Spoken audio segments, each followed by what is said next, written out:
Close Save the One sues Iowa over exceptions in fetal heartbeat law. Rodney White, the RegisterAn anti-abortion group, is arguing that Iowa's fetal heartbeat abortion ban doesn't go far enough because it allows abortions in some cases of rape, incest and fetal abnormalities. The group, Save the One, is a Michigan-based nonprofit made up of women who were conceived in rape, incest or sex trafficking or became pregnant under those circumstances. Members of Save the One say their lives and their children's lives are just as precious as those conceived under different circumstances. I have a 3-year-old son and he plays with Legos and he pronounces hospital, and he sleeps with a bunny slipper and he was conceived in rape, said Jennifer Christie, one of the group's board members, in Des Moines on Tuesday. And his heart beats like everybody else's. Save the One filed a motion Tuesday to intervene in a lawsuit brought by Planned Parenthood of the Heartland and the Iowa City-based Emma Goldman Clinic.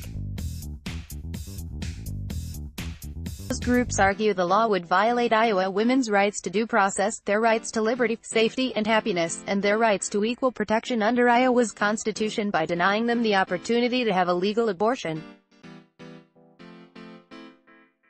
Save the One is also making due process and equal protection arguments under Iowa's Constitution, as well as the United States Constitution. But it argues in its motion that those rights are violated when women who are victims of rape or incest have abortions. Save the One is supportive of the fetal heartbeat law as a whole and hopes a judge will rule against the law's exceptions while allowing the remainder of the legislation to stand. Close District Court Judge Michael Hubbard granted a temporary injunction to Iowa's fetal heartbeat abortion law, which was set to take effect July 1. Michael Zamora, Ms. Zamora at DMREG.com, "We support the heartbeat bill. We want to see the legislation upheld but we want to see the offending provisions severed," said Rebecca Kiesling, an attorney and the founder and president of Save the One. Kiesling, who said she was conceived through rape and has advocated against rape exceptions in other states that restrict abortion, said the group's court motion in the case is the first to challenge the exceptions of a law restricting abortions. Polk County judge blocked the law while the lawsuit is ongoing. If it takes effect, the law would ban nearly all abortions after a fetal heartbeat is detected, which can occur about 6 weeks into a pregnancy and often before a woman realizes she's pregnant. The law includes exceptions if the woman was raped or was the victim of incest and reports the crime to law enforcement or a doctor within a certain period of time, and if the fetus has an abnormality that, in a physician's reasonable medical judgment, is incompatible with life.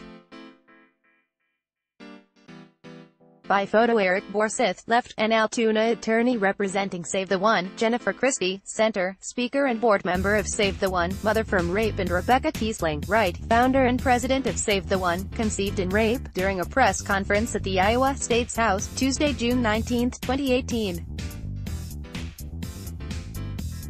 Save the One, a global pro-life organization of over 600 conceived in rape and mothers who became pregnant by rape, and hundreds given a diagnosis of incompatible with life, are filing a motion to intervene Tuesday morning in the Planned Parenthood of the Heartland vs. Iowa case in Des Moines. Photo, Rodney White, The Register. Save the One argues that those exceptions are unconstitutional, not because the exceptions are too limited, but to the contrary, because, as people conceived in rape and diagnosed with fetal abnormalities, the exceptions target their very lives. A judge has discretion over whether to grant the group's motion to intervene and to allow them to participate in the case. Lawyers for the plaintiffs and the state can choose to file a resistance, arguing against granting the motion. "Yes, we will definitely be resisting the motion and we look forward to the judge's decision," said Veronica Fowler, communications director for the American Civil Liberties Union of Iowa, which is representing the plaintiffs.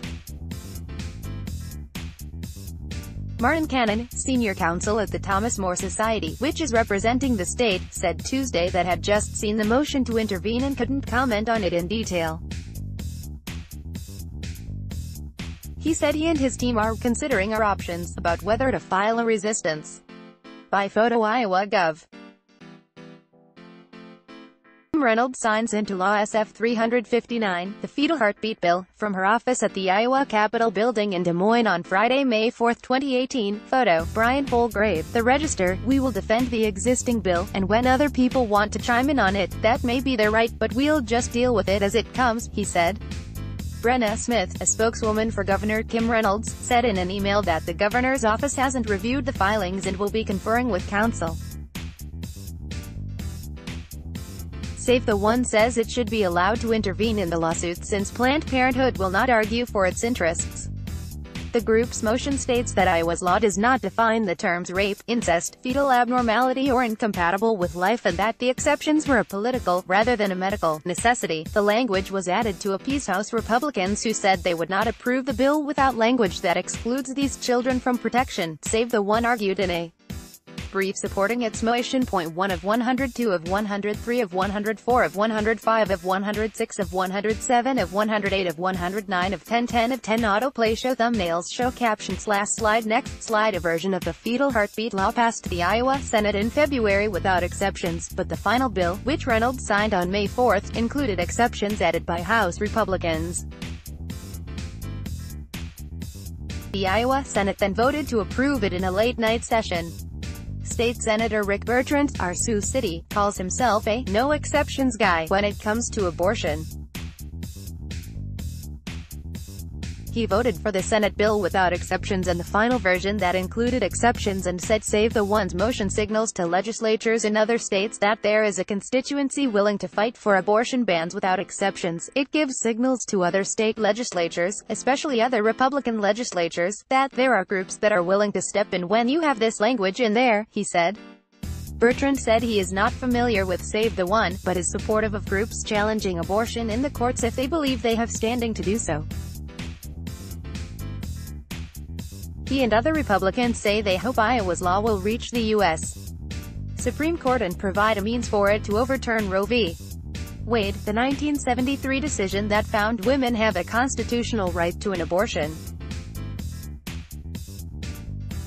The law, which goes into effect on July 1, will require physicians to conduct an abdominal ultrasound to test for a fetal heartbeat on any woman seeking an abortion. If a heartbeat is detected, a physician cannot perform an abortion. Des Moines Register. Because Planned Parenthood's lawsuit was filed in state court, the case is less likely to reach the U.S. Supreme Court, which cannot review state Supreme Court decisions concerning state constitutional questions. Iowans' views on abortion and when life begins have remained deeply divided over the past 4 decades, a review of Iowa poll surveys shows. A September 1978 poll showed that 53% of Iowans believed life starts at conception, although 53% also said they supported legalized abortion in a variety of circumstances. A September 2008 Iowa poll showed Iowans nearly evenly divided on the issue. 48% of those polled said abortion should be legal in all or most instances, 46% said it should be illegal in most or all cases. A poll conducted earlier this year showed that 55% of Iowans favored defining life as beginning at conception. Read or share this story. https://dmreg.co/2ep38l